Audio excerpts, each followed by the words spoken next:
साल 2025 यानी इसी साल अप्रैल महीने में ट्रंप के टैरिफ ऐलान से सोने चांदी की कीमतों में उछाल दिखाई दिया था। खासतौर पर सोने में ज़बरदस्त उछाल दिखी थी। अब जुलाई महीने की बात कर लेते हैं। इस महीने भी सिल्वर की कीमतों में ज़बरदस्त उछाल देखने को मिला। भारत में सिल्वर ने MCX पर 1,15,000 के करीब का ऑल टाइम हाई भी लगाया। इसी के साथ गोल्ड सिल्वर रेशियो में गिरावट भी दिख रही है। आज इस वीडियो में हम जानेंगे गोल्ड सिल्वर रेशियो में गिरावट के क्या मायने हैं, ये क्या होता है, क्या चांदी और भागेगी, क्या गोल्ड में गिरावट की कोई संभावना नज़र आ रही है। सब पर विस्तार से बात करेंगे और सब कुछ समझेंगे। नमस्ते, मेरा नाम ब्रिज द्विवेदी है। आप देख रहे हैं अमर उजाला द बोनस का खास सेगमेंट आर पार।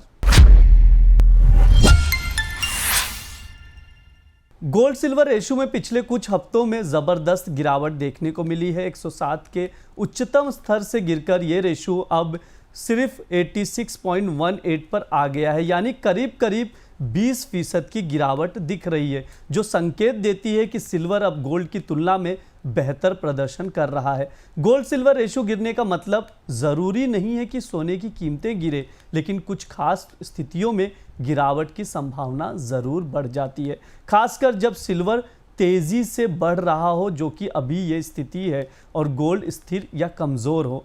आइए सबसे पहले गोल्ड सिल्वर रेशियो क्या होता है, रेशियो में गिरावट के क्या मायने हैं, वो समझ लेते हैं। गोल्ड सिल्वर रेशियो ये बताता है कि 1 औंस गोल्ड खरीदने में कितने औंस सिल्वर लगेंगे। जब ये रेशियो गिरता है तो इसका मतलब ये होता है कि सिल्वर गोल्ड से तेज़ी में है। गोल्ड सिल्वर रेशियो में हालिया गिरावट एक मजबूत ट्रेंड शिफ्ट को दर्शा रही है। टेक्निकल चार्ट्स के अनुसार ये रेशियो अब भी दबाव में है। अगर कोई बड़ी खबर या रिवर्सल नहीं आती तो 82 तक और गिरावट मुमकिन है। इस समय सिल्वर में तेज़ी को गोल्ड की तुलना में ज़्यादा समर्थन मिल रहा है। इसको और विस्तार से समझने के लिए हमने केडिया फिनकॉर्प के फाउंडर नितिन केडिया से बात की। सुनिए उन्होंने क्या बताया। सिल्वर रेशियो क्यों चर्चा में बना हुआ है, उसका एक प्रमुख कारण है कि हमने ये देखा कि गोल्ड सिल्वर रेशियो जो 85 के आसपास 4 महीने पहले ट्रेड कर रहा था, 85 से 105 के लेवल पे गया और 105 के लेवल से अभी वो वापस 85-86 के लेवल्स पे आ चुका है।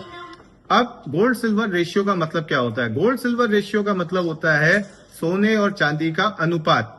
यानी अगर 1 किलो सोना मैं बेच रहा हूं तो उसके अनुपात में मैं कितनी चांदी खरीद सकता हूं। जैसे सपोज मान लीजिए कि अभी गोल्ड सिल्वर रेशियो 86 चल रहा है, तो इसका सिंपल सीधा मतलब है कि यदि मैं 1 किलो गोल्ड बेचता हूं तो उसके सामने मुझे 86 केजी चांदी खरीदने के पैसे मिलेंगे। उल्टी भाषा में अगर मैं बात करूं तो मैं 86 केजी ऑफ सिल्वर अगर सेल करता हूं तो उससे मैं 1 किलो गोल्ड जो है वो खरीद सकता हूं। अब ये जब गोल्ड सिल्वर रेशियो बढ़ता है या घटता है तो इसका क्या मतलब होता है? अगर गोल्ड सिल्वर रेशियो बढ़ रहा है तो इसका मतलब ये है कि गोल्ड जो है वो सिल्वर के अनुपात में ज्यादा तेजी से बढ़ रहा है। यानी मान लीजिए गोल्ड जो है वो अगर सपोज 5% बढ़ा है तो चांदी 3% बढ़ी है।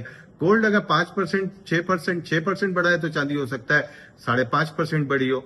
इसके अलावा अगर सपोज मान लीजिए गोल्ड 2% गिरा है और चांदी 4% गिरी है तो भी हम देखेंगे ये गोल्ड सिल्वर रेशियो जो है वो बढ़ रहा है। सिंपल मैथमेटिक्स कैलकुलेशन में डिनोमिनेटर जो है अगर उसकी वैल्यू फ्लैट है या उसकी वैल्यू कम प्रोपोर्शनेट में नीचे आ रही है तो हम गोल्ड सिल्वर रेशियो को बढ़ता हुआ देखेंगे।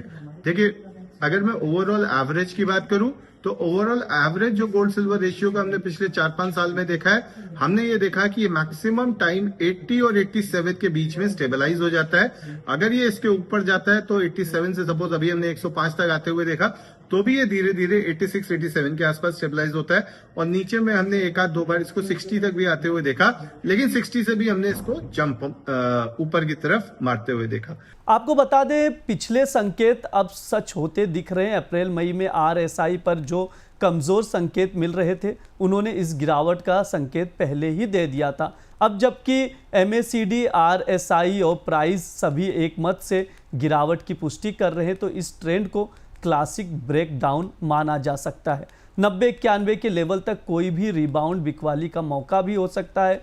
फिलहाल सिल्वर गोल्ड से बेहतर प्रदर्शन कर रहा है। ये सब नतीजे आप सबके सामने दिखाई पड़ रहे हैं और ये ट्रेंड कुछ और समय तक जारी रहने की भी संभावना नज़र आ रही है। 82 के आसपास अगला सपोर्ट है, जहां रेशियो थोड़ी देर ठहर सकता है। ऐसे में सवाल ये भी उठता है कि क्या सिल्वर में और तेजी आएगी? सुनिए नितिन केडिया क्या कह रहे हैं।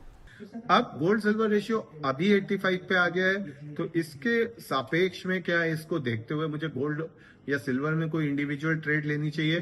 तो दोस्तों मैं यही कहूंगा कि गोल्ड सिल्वर रेशियो को देखते हुए आपको सिंपल वन साइड स्पेकुलेशन से बचना चाहिए।